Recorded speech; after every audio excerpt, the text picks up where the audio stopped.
Hello दोस्तों, स्वागत है आपका नए इन्फॉर्मेटिव वीडियो में। आज हम लोग टेस्ट सीरीज करने वाले हैं। तो टेस्ट सीरीज 1 हम पहले कर चुके थे, ये हमारा टेस्ट सीरीज नंबर 2 है।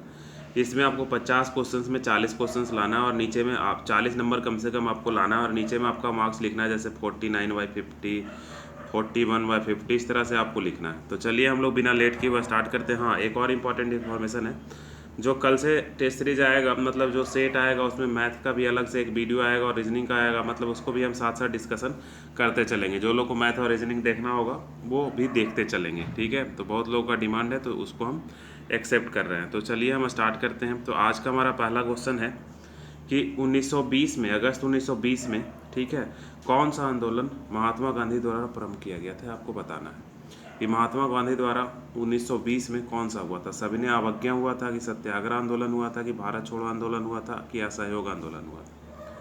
तो आंसर है दोस्तों असहयोग आंदोलन। फर्दर आगे हम बात करते हैं तो आपको ये बताते चलना है, एलोरा के प्रसिद्ध शिव मंदिर का निर्माण निम्नलिखित में से किस शासकों ने किया था। चंद्रगुप्त मौर्य ने किया था, मोहम्मद गौरी ने किया था, मोहम्मद तुगलक ने किया था कि राष्ट्रकूट शासक कृष्ण प्रथम ने किया था। तो इसका आंसर है दोस्तों 4 नंबर। तो जब हम ऑप्शन बोलते हैं तो आपको आंसर सोच लेना है, उसके बाद फिर आपको क्या करना है, हमारे साथ आंसर आपको बताना है। नेक्स्ट वन है कि निम्नलिखित में से कौन सा लौह षड्यंत्र रूस की सहायता से स्थापित हुआ था। बोकारो वाला, या भिलाई वाला, या विशाखापट्टनम वाला, या उपरोक्त सही। तो इसका आंसर है उपरोक्त सभी।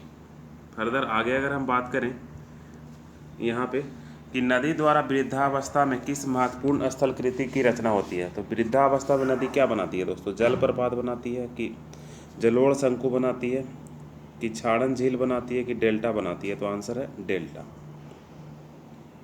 फर्दर है डोलड्रम।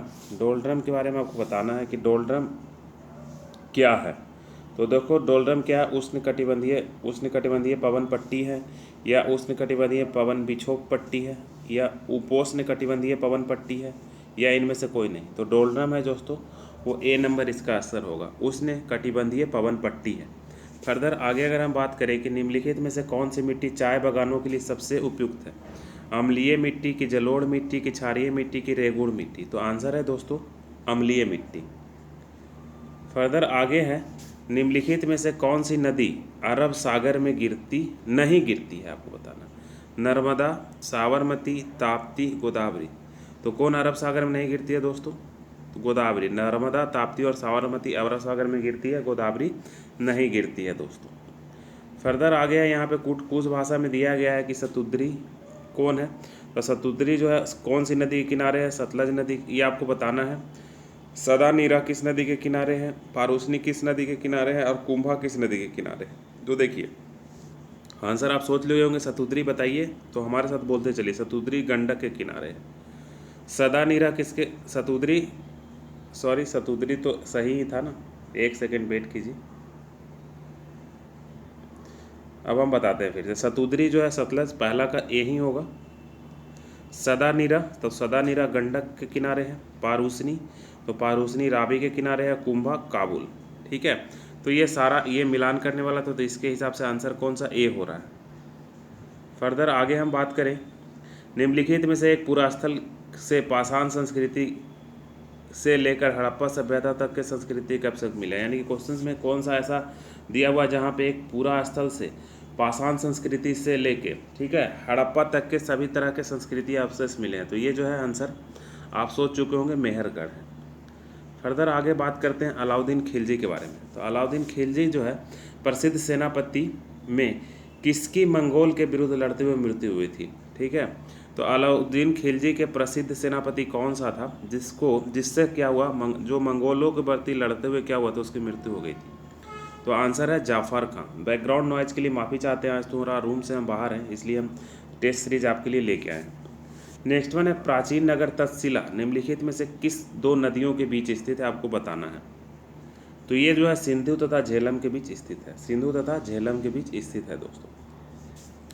नेक्स्ट है नवरत्न के विचार से संबंधित है कि नवरत्न का विचार जो है तकनीकी जनशक्ति के चयनित वर्ग से है, या चयनित, ठीक है, चयनित निर्यातोन्मुखी इकाई से है, या चयनित खाद्य प्रसंस्करण उद्योग से है, या सार्वजनिक क्षेत्र के चयनित उद्यम से है। तो नवरत्न जो है सार्वजनिक क्षेत्र के चयनित उद्यम को हम लोग नवरत्न कंपनियां बोलते हैं, उसमें से हम लोग अलग कर लेते हैं। नेक्स्ट वन, निम्नलिखित में से एक समिति ने उद्योग में लघु क्षेत्र के लिए वस्तुओं का आरक्षण समाप्त करने की सिफारिश की थी। तो लघु क्षेत्र में जो वस्तुओं का आरक्षण समाप्त करने की सिफारिश की थी दोस्तों, वो कौन सा था? आबिद हुसैन, नरसिम्हा समिति, नायक समिति या राकेश मेहता समिति? तो इसमें आंसर है आबिद हुसैन समिति। नेक्स्ट वन है दोस्तों, पारिस्थितिकी अस्थाई ठीक है मित्य व्यक्ति है, यह किस आंदोलन का नारा था? तो पारिस्थितिकी अस्थाई जो है भीति ठीक है मित व्यापिता है, मतलब मित व्ययिता है, ये जो है चिपको आंदोलन से रिलेटेड। आवाज़ थोड़ा आज हमारा कम होगा, हम धीरा बोल भी रहे क्योंकि हम थोड़ा बाहर आए हुए हैं, लेकिन हम सेट एक भी दिन मिस होना नहीं देना चाहते। धान की खेतों से उत्पन्न होने वाली गैस जो कि भूमंडलीय तापक्रम में वृद्धि से संबंधित है, कौन सी गैस उत्पन्न होती है धान की खेतों से दोस्तों? तो मीथेन आपको याद रखना है, CH4। फर्दर अगर हम बात करें उत्तर कोरिया की राजधानी कहाँ है बताइए? तो प्योंगयांग। उत्तर कोरिया की राजधानी कहाँ है दोस्तों? प्योंगयांग। नेक्स्ट वन है, सार्क सम्मेलन सब प्रथम बार कहाँ हुआ था, आपको बताना है। तो सार्क सम्मेलन जो प्रथम बार हुआ था दोस्तों, वो ढाका में हुआ था। कहाँ हुआ था? ढाका में। फर्दर है यहाँ पे, अच्छा ये समाधि स्थल पूछा था, तो आप ये इसमें जो है हम चलिए आपसे एक पूछ लेते हैं, विजय घाट जो है किसका समाधि स्थल है, आपको बताना है। तो विजय घाट जो है लाल बहादुर शास्त्री का है। विजय घाट क्या है? लाल बहादुर शास्त्री का है, ये आपको याद रखना है। फर्दर आगे हम पूछ लेते हैं, एक मिष्टी जलवायु, एक मिष्टी जलवायु किस देश में है? ठीक है, एक मिष्टी जलवायु जो है वो पेरू में है। सॉरी जलवायु नहीं, ज्वालामुखी। एक मिष्टी ज्वालामुखी जो है एल मिष्टी ज्वालामुखी पेरू में है। एल मिष्टी ज्वालामुखी कहाँ पे है दोस्तों? पेरू में है। फर्दर आगे अगर हम बात करें कि निम्न में से किस शहर में सर्वाधिक रेशम वस्त्र के कारखाने स्थापित हैं?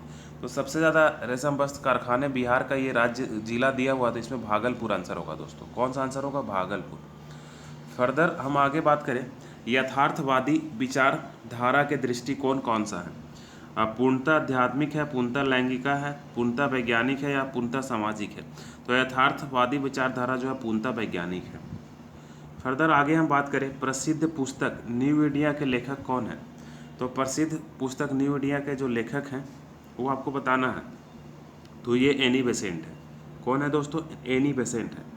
फर्दर आगे अगर हम बात करें कि मोहिनी अट्टम का उद्भव किस राज्य में हुआ था? तो मोहिनी अट्टम कहाँ हुआ है दोस्तों? केरल में। कहाँ हुआ है? केरल में। फर्दर आगे है, भक्ति आंदोलन की शुरुआत किसने करी थी? रामानंद, नानक, कबीर या रामानुज? तो रामानुज ने करी थी। किसने करी थी? रामानुज ने करी थी। तो हम उम्मीद कर रहे हैं कि आप आंसर लगा रहे होंगे, इसी के हिसाब से आप आंसर लगाइएगा। विख्यात वृंदावन उद्यान निम्नलिखित में से किस स्थान पे है? तो विख्यात वृंदावन उद्यान मैसूर में है। नेक्स्ट में है, नेशनल केमिकल लेबोरेटरी कहाँ पे है दोस्तों? हाँ, नई दिल्ली में, बेंगलोर में, चेन्नई में या पुणे में? तो नेशनल केमिकल लेबोरेटरी जो है वो पुणे में है दोस्तों। फर्दर आगे हम बात करें कि भारत में सर्वप्रथम नाभिकीय परीक्षण जो है, प्रथम की बात कर रहा है, सर्वप्रथम न्यूक्लियर परीक्षण किस वर्ष किया गया था? तो सबसे पहले 1974 में करा गया था। कब करा गया था? 1974 में करा था। इको मार्क किससे संबंधित है? तो इको मार्क जो संबंधित है दोस्तों वो पर्यावरण से संबंधित है। किससे संबंधित है? पर्यावरण से संबंधित है। और एग मार्क क्या है, किससे संबंधित है? तो भोजन से जो खाना पीने की वस्तु, मतलब कि खाना पीने की वस्तु, यहाँ पे देखिए इको मार्क पर्यावरण से संबंधित है, और एग मार्क जो होता है वो कोई भी वस्तु के, मतलब उस पर वस्तु के लिए लगाया जाता है। अफगानिस्तान में फंसे भारतीय नागरिक को निकालने के लिए विदेश मंत्रालय द्वारा कौन सा ऑपरेशन चलाया गया था? तो देवी शक्ति चलाया गया था। कौन से चलाया गया था? देवी शक्ति। वर्ल्ड एयर क्वालिटी रिपोर्ट 2021 के अनुसार दुनिया में सर्वाधिक प्रदूषित देशों की सूची में भारत का स्थान क्या था? तो भारत जो था दोस्तों 5वां नंबर पे था। कितने नंबर पे था? 5वां नंबर पे था, आपको याद रखना है। वर्तमान में सोलिसिटर जनरल जो है भारत के कौन है? ठीक है, सोलिसिटर जनरल ऑफ इंडिया, तो ये जो है दोस्तों तुषार मेहता साहब है। कौन है? तुषार मेहता साहब है। नेक्स्ट वन है, निम्नलिखित में से किस वर्ष 2021 निम्नलिखित में से किसे वर्ष 2021 के लिए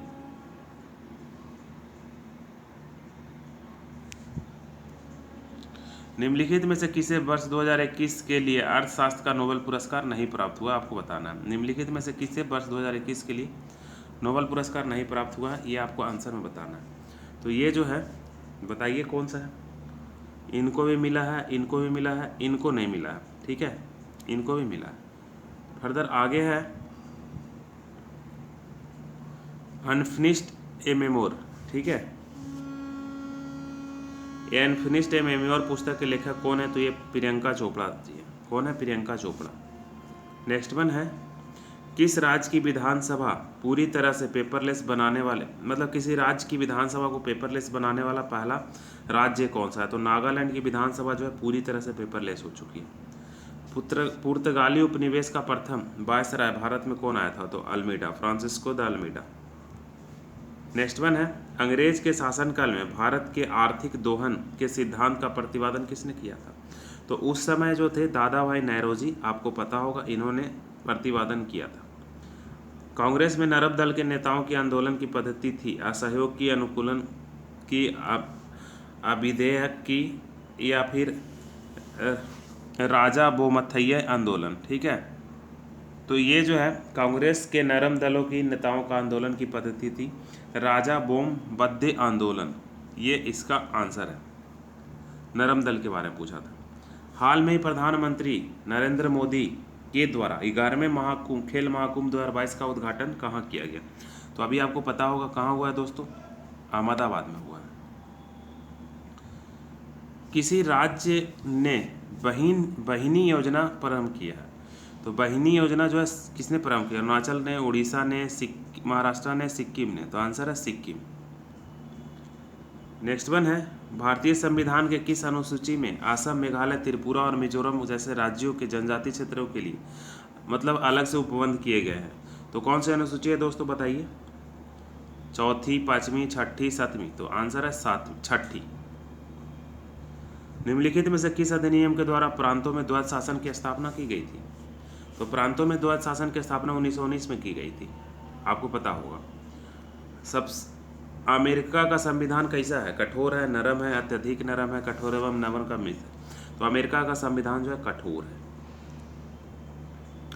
निम्नलिखित उपयुक्त में से कौन सी समानता प्रस्तावना में उल्लेखित है? मतलब कि ये जो है उपयुक्त में से यानी कि निम्नलिखित में से कौन सी समानता प्रस्तावना में उल्लेखित है? तो ये प्रतिष्ठा और अवसर जो है उल्लेखित है।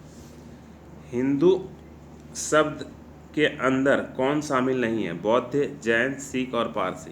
तो पारसी जो है हिंदू में शामिल नहीं है, ये आपको आंसर में लगाना है। नेक्स्ट वन है लोकसभा के सदस्यों की शक्तियां और विशेषाधिकारों का अभिभावक कौन होता है? लोकसभा अध्यक्ष, राष्ट्रपति, प्रधानमंत्री या गृह मंत्री?